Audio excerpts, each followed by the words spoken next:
Assalomu alaykum o'rtoqlar. Hormanglar, boshlangan hafta va boshlangan yangi kunimiz hammamizga xayrli va barakali bo'lsin. Xo'sh, haftalik tahlil videomizda bugungi birinchi qiladigan ishimiz har doimgidek investing.com saytida bizani hafta davomida kutib turgan yangiliklar bilan tanishishdan boshlanadi. Xo'sh, buguncha dushanba kuni yangilik yo'q, lekin hafta davomida kuchli yangiliklar kutib turibdi bizani. Masalan, chorshanba kuni. Xo'sh, chorshanba kuni Toshkent vaqti bilan ko'rib turibsizlar. 23:00 da решение по процентной ставке ФРС, ya'ni FOMS yangiliklari kutib turibdi bizani va bu yangilikda bilasizlar, bozor kuchli harakatga, kuchli tebranishga duch keladi desak ham bo'ladi. Ya'ni katta harakatlar bo'ladi oddiy qilib aytadigan bo'lsak, shuning uchun imkon qadar ochilgan bitimlarni bu paytda yopib tashlashni maslahat beraman. Ili foydada bo'ladigan bo'lsa, qanaqadir fiksatsiya qilib qo'ysanglar ham bo'ladi. Xo'sh, asosiy yangiliklar bizda chorshanba kuni qolgan, endi to'g'ri, payshanba kuni ham yangiliklar bor ekan, уже unchalik kuchli emas, muhim emas desak ham bo'ladi. Shanba kuni уже bizga savdo qilmaydigan kunimiz, Jerom Pauelning nutqqa chiqishi kutilayotgan ekan. Xo'sh, endi grafikka o'tiramiz, to'g'ri.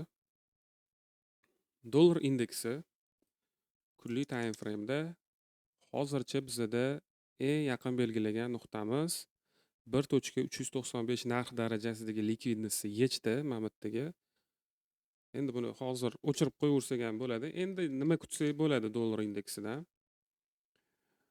Xo'sh, men uchun hozirgi texnicheskiy plus geosiyosiy notinch holatda dollar kursiga kuchli nima desa bo'ladi? Tillaga nisbatan kuchlilik qilyapti, ya'ni o'sishda davom etyapti.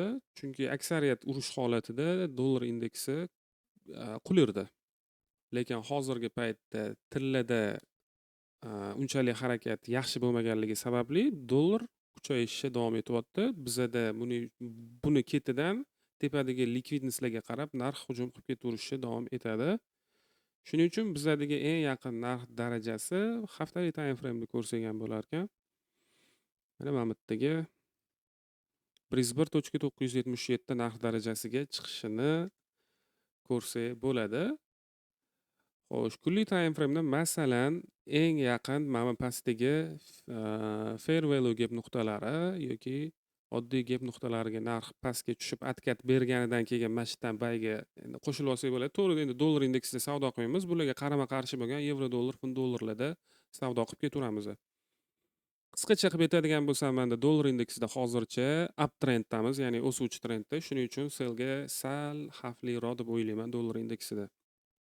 Endi bu yana qo'shimcha geosiyosiy notinch holatdagi vaziyatga ham qaraladi. Masalan, urush to'xtab, srazu qanaqadir o'zgarishlar bo'lib ketmasa, paka hozircha dollar indeksi uptrendda.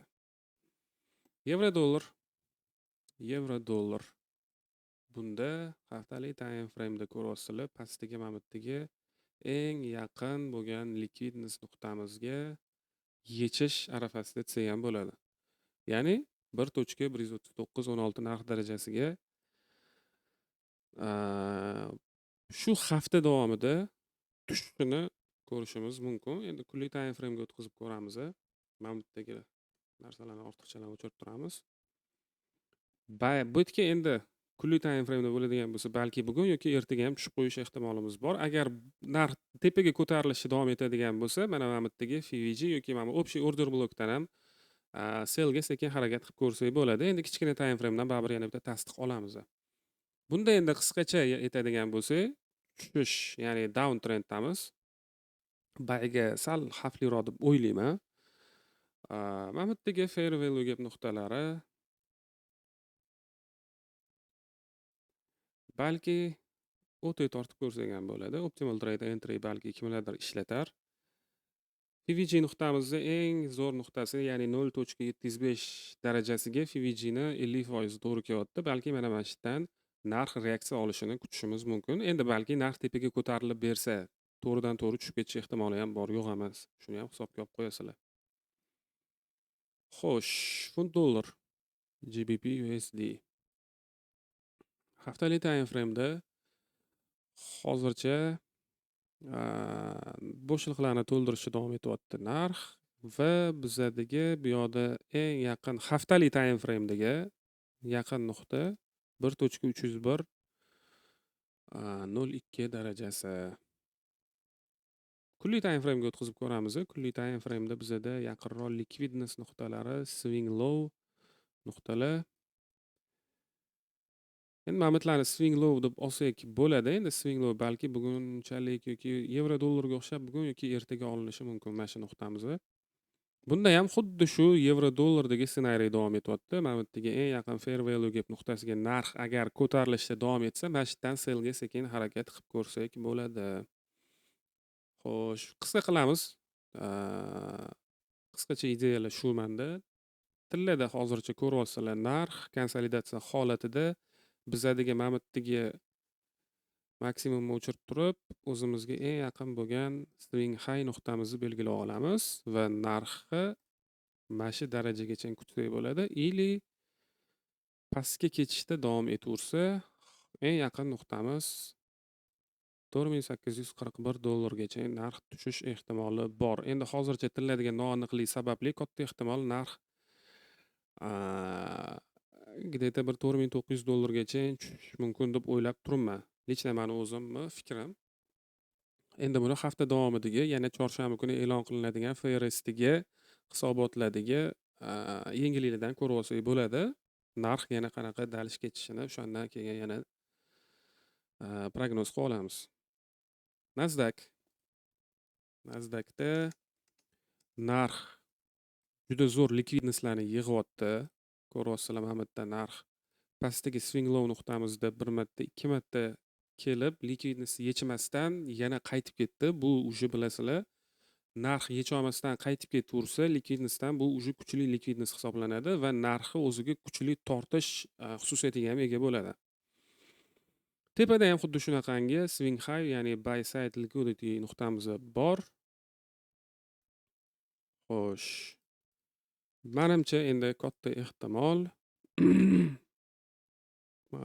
birinchi pastdagi sell side'da yechishimiz mumkin va bundan keyin balki tepaga harakatda davom ettirishi mumkin. Bu ham endi baribir hammasi chorshanba kungi FRS e'lon qilinadigan yengilligiga bog'liq deb o'ylab turaman. Xo'sh, oxirgi paytdagi hammaga qiziq bo'lib turgan neftni ko'ryapsizlar. Oldingi haftadagi bitta maksimumni 120 dollargacha narx chiqdi barrel uchun.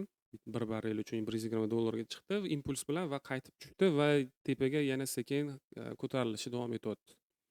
Bunda ham hozircha pastdagi FVG'larni to'ldirib turgan holda tepaga bayga bitim qidirib yurganimiz xavfsizroq deb o'ylayman. Endi neftni ishlash qiziq bo'lganlar uchun buni aytib o'tib ketyapman.